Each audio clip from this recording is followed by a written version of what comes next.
your provost to come speak for you. She has the Howard University background. Brother Hussein wrote that book called Frantz Fanon, The Psychology of Repression. My first introduction was when I was at Howard University.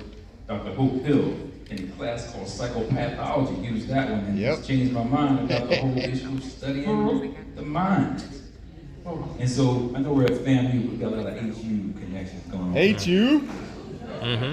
So what I want to talk about today, in my honoring of Brother Frantz Fanon, is Fanon on Fire, his global impact on revolutionary movements. Now, I don't know if you had a chance to read Black and White Mass, but there's a very powerful comment that he has there about passing the torch. And when I read that, it lit a little fire under me years ago, but to explain it today where we are. When I was saying, and so it is not I who make a meaning for myself, but it is the meaning that was already there, pre-existing, waiting for me. It is not out of my bad nigger's misery, my bad nigger's teeth, my bad nigger's hunger, that I will shape a torch with which to burn down the world, but it is the torch that was already there waiting for that turn of history. It's like, that was like the message to say we all have a plan. We all have a role to play. And so just even in this audience right here, we have 3 past presidents of AB Psi sitting in this audience. True? Baba Wade Knowles, Baba Nabing Akbar, Mama Huberta, Mama Jackson. Are there any other AB Psi presidents that were here? Kathir? Sure. Current. My goodness. We're talking about history. The past and the present right here. So the students, you need to honor and respect that situation with the people who fought for you to take us to this next level. So when we say passing the torch, it's not a matter of just us up here and what we're doing. It's a matter of you carrying it on for the next generation. So again, I just find that passage so strong about passing the torch, and that's where we are today.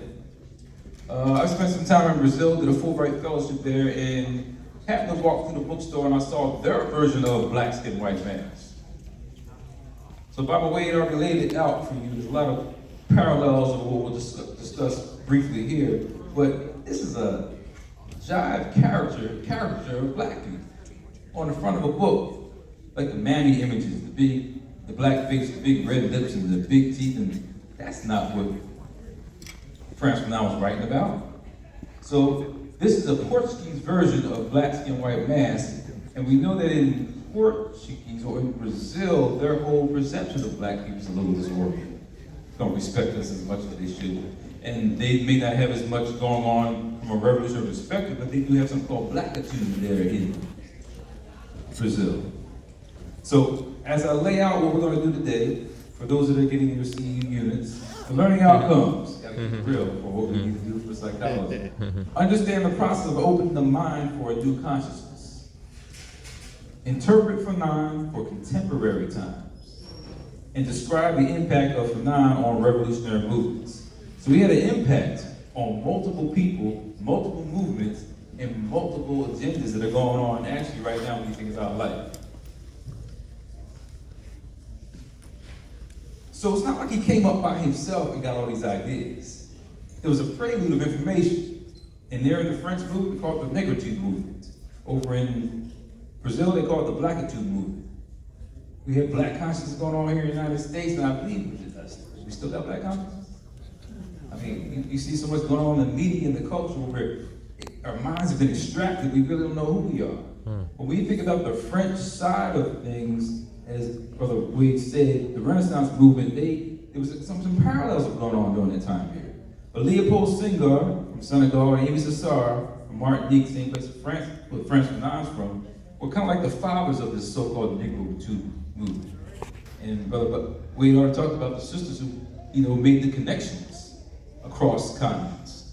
So then Sheikh Diop, Senegal, and Theobald Benga, who's still here in existence, they were able to provide information for us from a French perspective to understand Africanity and blackness. So Fanon's reading this stuff, he's studying it, but he's still, like, you seen that, the boys think it was in the hood. The brother's watching TV and he sees that, the commercial about be all you can be in the army, and the whole mindset changes like, oh, be all I can join the army.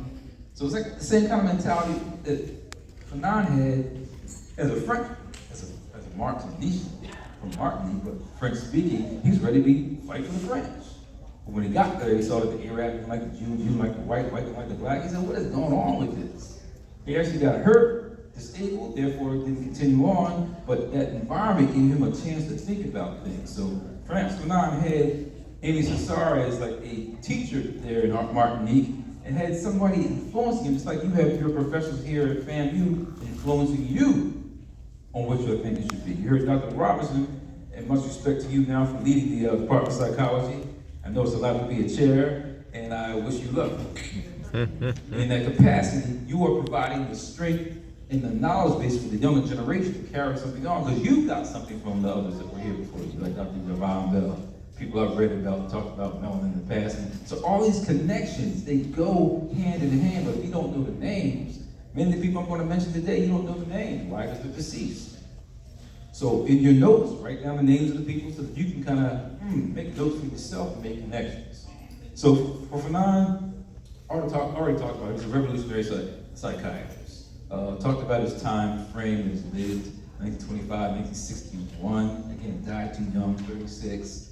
Wrote these pretty much 3 main books, and then the Toward the African Revolution was like a compilation of his articles. But he assisted with the Algerian Revolution. The Algerian Revolution. He's from Martinique. Had an impact on the world revolutionary movements. He was in Ghana. One of his objectives was Kwame Nkrumah. Kwame Nkrumah wrote Africa Must Unite, but wrote it in 1963. So that's after Fanon's gone. But Fanon came to the Accra, went to Accra for the All African People's Conference, 1958. Did it up. When he started talking about violence, it kind of changed the scope of how people started thinking about things. So Fanon's addressing this community. Lamont was there. You got Sekou Touré. You got all these other African leaders that are there. Listen to this brother like, my goodness. Maybe we need to change our scope.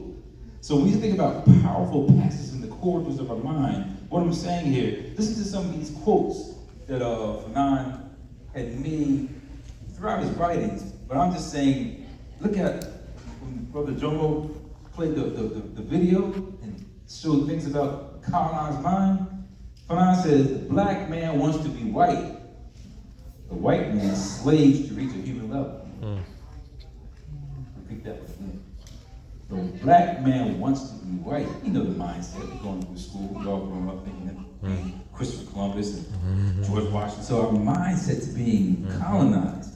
But the white man slaves to reach a human level. That means someone's not in that capacity of dealing with what it means to be a human. Another one.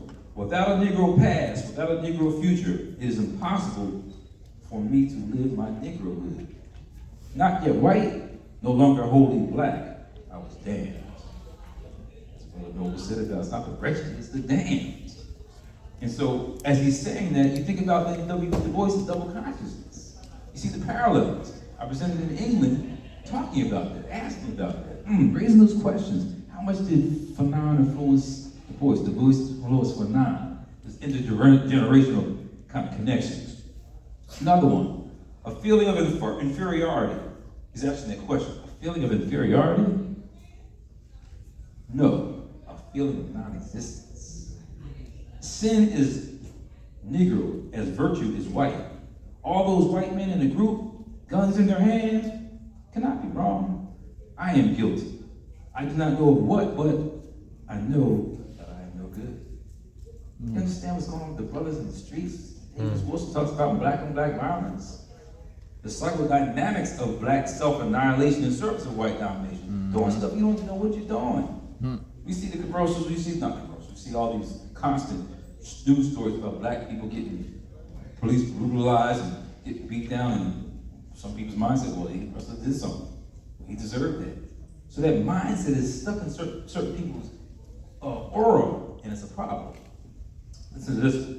Little by little, one can observe in the young Antilles, and that's like a little place he grew up, Martinique, Antilles. The formation and crystallization of an attitude and a way of thinking and seeing that are essentially white. When in school, he has to read stories of savages told by a white man, he always thinks of the Senegalese, and the Senegalese are brothers in Africa, who basically came colonized by the French, but they fought for the French. And so the Senegalese look like some bad black people there in Africa. So the Negro lives in Africa. Subjectively, intellectually, the Antillean conducts himself like a white man. Other little stories like Clarence Thomas, and I don't think he needed to say any more names, but people walking and acting like they're white men. That he will learn once he goes to Europe, and when he hears Negroes mentioned, he will recognize that the world includes himself as well as the Senegalese.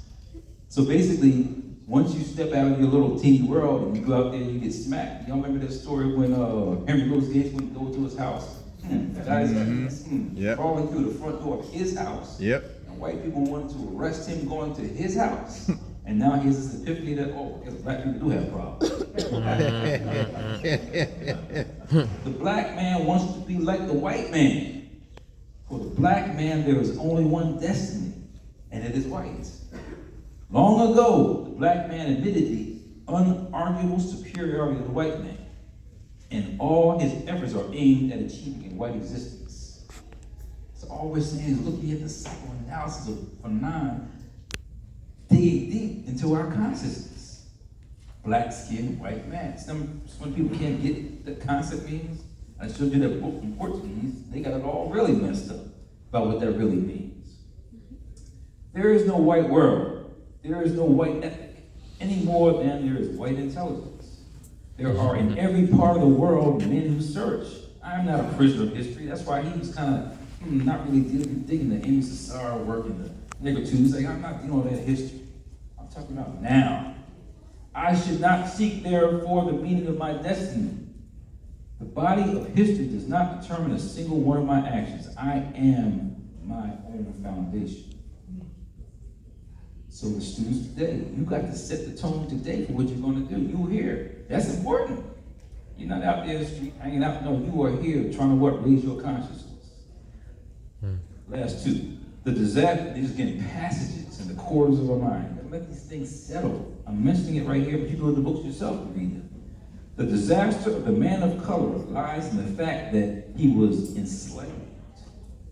The disaster and the inhumanity of the white man lie in the fact that somewhere he has killed man. Because what does it mean to be human anymore? All that stuff we saw in the little video about people up there in the helicopter shooting animals, just killing, just the inhumaneness. I just came back from Tanzania 2 months ago, and all those trips going down there to Kenya and close to the safari land, and a lot of white people on the plains, going to Africa. They ain't going to see the people, they're going to see the animals. Totally different perspective. I came to see the culture and the people. They're going to see the animals. Perhaps maybe to shoot them. And lastly, intellectual alienation is a creation of middle-class society, where most of us are coming from. So it's middle-class society is kind of see why people kind of get woken up to their blackness later on in life, because they had been told that in their little intellectually alienized world. What I call middle-class society is any society that becomes rigidified in predetermined forms, forbidding all evolution, all gains, all progress, all discovery. I call middle class a closed society in which life has no taste, in which the air is tainted, in which ideas and men are corrupt. And I think that a man who takes a stand against this death is in a sense a revolutionary. Passages in the corridors of our mind. Those are ways that we can remember what Fanon did, and also kind of look at how he was looking at our scenario has not changed over generations. I like this little passage he has here, like a little cartoon showing it. It says, "Yeah, the tom-tom chatters out the cosmic message. Only the Negro has the capacity to convey it, to decipher its meaning, its import." Y'all had drumming this morning, right? Beautiful. Drums are important for our whole experience as African people. Rhythm is everywhere. But you see, the little white guy right there. I think this is Ron DeSantis following him in the neck. Got the Africans in the backside playing the drums. He's got a little, elk or something jumping over, but the white man couldn't deal with that music, that rhythm. And y'all know that happens in our experience. Yeah, I think I didn't hear in Florida, a white man shot a brother named Jordan at a convenience store because the music was too loud or something like that. I mean, this music and this rhythm is something that does not identify with that. Black identity in France, 2005. I only mention this here because what Frantz Fanon talked about back there in the 50s, 60s. And here we are now in 2023. And here we are in 2005, this whole issue of identity in France. This 2005 article says minorities are often treated as fake French. And with dying colonialism, that's what Fanon's breaking down. As colonialism is being dismantled, these things come out about where you stand on your identity. This guy is named Yazid. Yazid has been a French citizen since the day he was born, but many in his land consider him a foreigner, someone who will never be a real Frenchman. And y'all know all the stories that we got when there's something going on in society about black people. Why don't y'all go back to Africa? All them storylines. That's the thinking that some people had who were the colonizers. So Yazid was born in Algeria in 1950.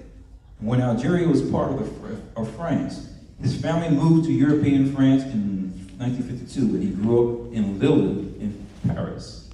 He rose from the working on the waterfront to the heading to the, so he's been in the culture. So, yeah, people know him, know where he is from. I am French, he exclaimed in an interview. Everybody asked me, Yazid, you're from Algeria? I've never been to Algeria in my life. They cannot imagine that I am French. So this identity issue, which Fanon was trying to address, has now fast forwarded where the society is blowing up.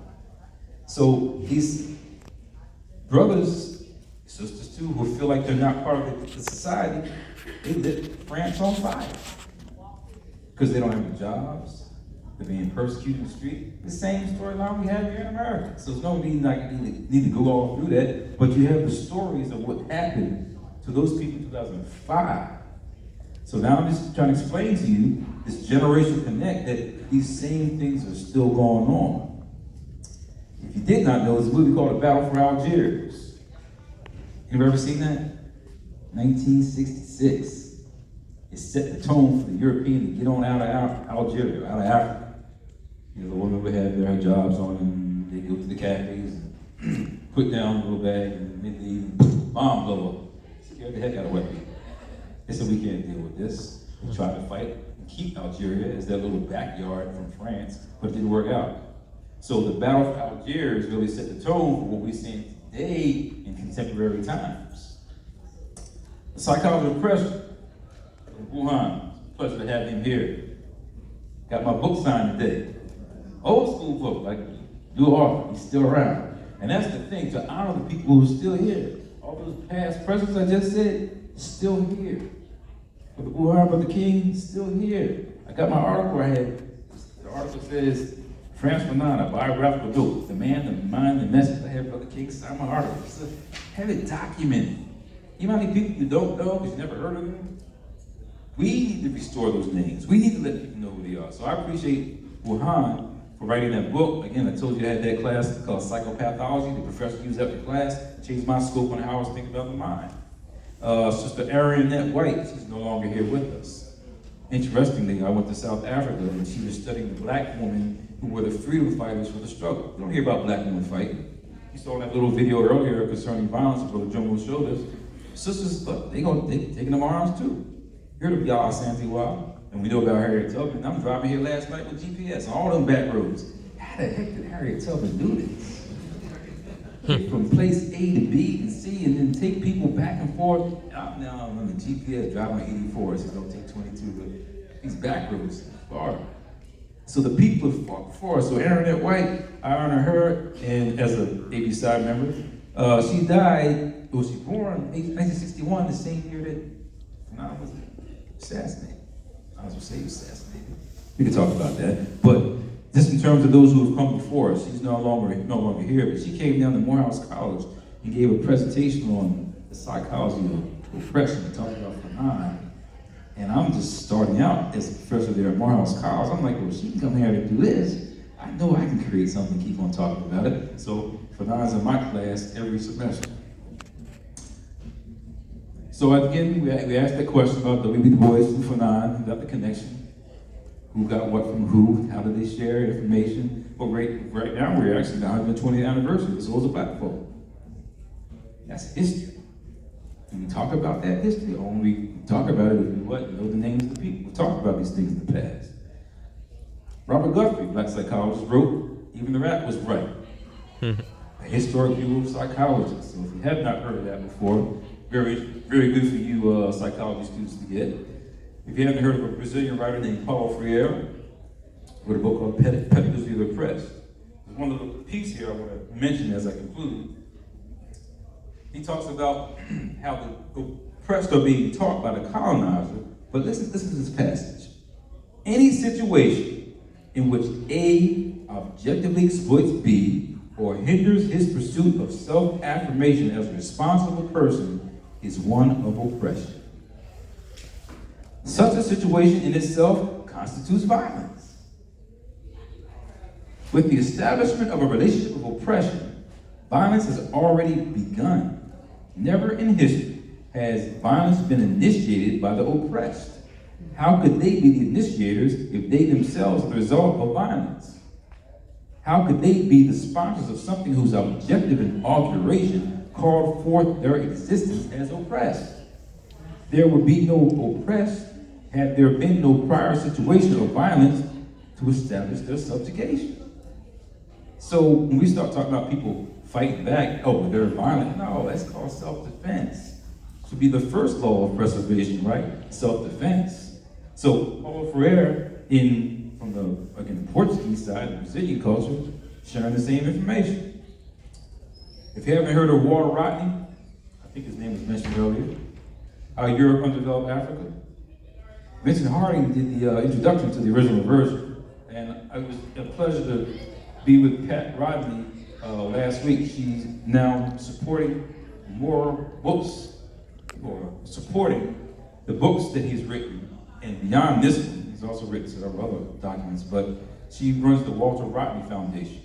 So it's just interesting to read, from what Vincent Harding talked about in There's a River, Black Struggle for Freedom in America. So as he's writing this introduction, it's talking about here, indeed, both men, it is Fanon and Rodney, both men were dealing with the ravages of colonialism and neocolonialism. Both were calling for a break with the exploiting, ravaging system in order to move forward and create a new order. Both were living examples of the transformation they demanded. So here it is, Walter Rodney. Here it is, Vincent Harding, talking about the connection with what Fanon did. The parallels are there. If you don't know the names of the people, though, it's not going to do us any good. We have to connect the dots to understand what we mean by revolutionary movements. So here we are today, contemporary times, the contemporary blacks, backlash, and why we still see the fire burn. And it's up to us to keep it standing, keep it burning, keep it ignited. So the question here is where would Fanon stand? If it's too small for you to see on there, on the left side there I have current conflict with Francophone countries and self-defense. You see the storylines if you're watching the news. Mali, Niger, Benin, Burkina Faso, telling the French to do what? Get out. 2020, get out.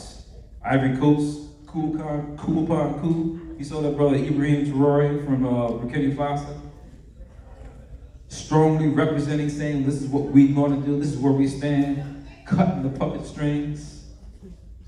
Going on today, the fire is still burning from what others previously have done. I had a chance to speak for on a podcast, a brother named Obali Bokassi from France, 4-hour discussion on African Black psychology and melanin. They wanted to know about it. Had an interpreter. Here I am in America, they're over in France. We have the ability to make the connections. And as we make the connections, guess what? We change society. So now we see on this right side here, it says current conflict with the Palestinian liberation and self-defense. They're blaming all this, the Palestinians caused this problem. All those little brown people in Gaza, they caused the problem. We just read about what violence is. How can the oppressed be the initiators of violence, right? The inhumane living conditions, where are you hearing the stories about that? The attacks on Gaza that have been going on for 75 years, where are you hearing about that? The cowardly attacks by the oppressor, killing babies, bombing hospitals. But Malcolm said the white man can never fight another guerrilla warfare. Why? Because it takes heart to fight a guerrilla warfare. You in the trenches, not worried about bombs. No, it's just you, that blade. You talk about the Vietnamese people. Gym shoes, a bowl of rice and a hat. Keep the white man's ass. Excuse me, but yeah, Vietnam. So the same thing is now going on when you think about these people who are fighting with rocks. But the cowards will then go bomb the kids and the families and everybody because they don't know how to work it on the ground or just deal with the situation by saying, look, let's have some resolution. You know, a black man got a Nobel Peace Prize for bringing that. I don't know if Israel. There's northern white people living in North Africa. People got a Nobel Peace Prize for this. Anybody know the name? Yeah. Ralph J. Bunch got a Nobel Peace Prize for trying to fix this back in the 40s. And then, so the slanted media attention. Maybe, again, you're going to have those arguments. You heard it earlier. Anybody says that, I stand for Israel. Okay, fine, you do, but you got to find that fine line. Well, I stand with the people who are oppressed. In that context, you have to understand the story about what's happening. So why we're saying that people are vilified because they're supporting the oppressed people. Well, vilify me. Because I'm going to support people who have been subjugated. So we're in that state where we're Fanon stand on all this. So as we conclude, summary, self-knowledge is the key to your mental liberation. That's why Fanon started waking up a little bit. He had to go to war, get shot up, and it's like, you know what? Sit on the side and reflect back. But he was in the trenches. He was trying to get weapons to Algeria, going through Africa. He was on the front lines trying to get his people free from another side of the world. We are geopolitically connected and must fortify the solidarity. So when Fanon went to that Accra conference, on All African People's Conference, I mean, he was speaking to all kinds of folks. And they were listening to him, and he was seeing what they were going through. How can we get this Pan-African working?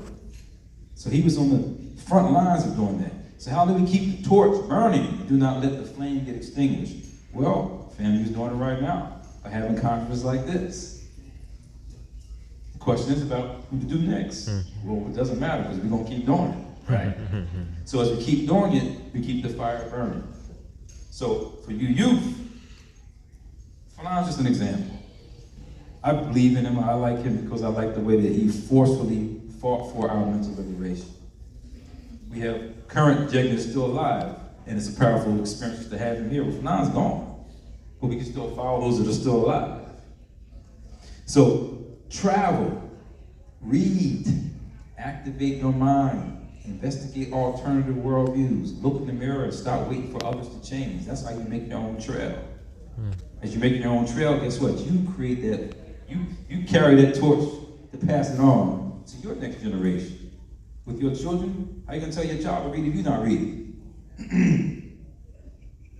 How are you going to tell your child to read if you're not reading? So it comes down to you and looking in that mirror about what you're going to do. So again, I thank the FAMU community. Thank you for that introduction earlier. And I didn't want you to rush my elder off the stage, my Jegna, and so I'm glad we gave him the time that he needed to do. Hopefully we're back on track where we are need to be. But again, Fanon on fire. Let's keep the fire burning.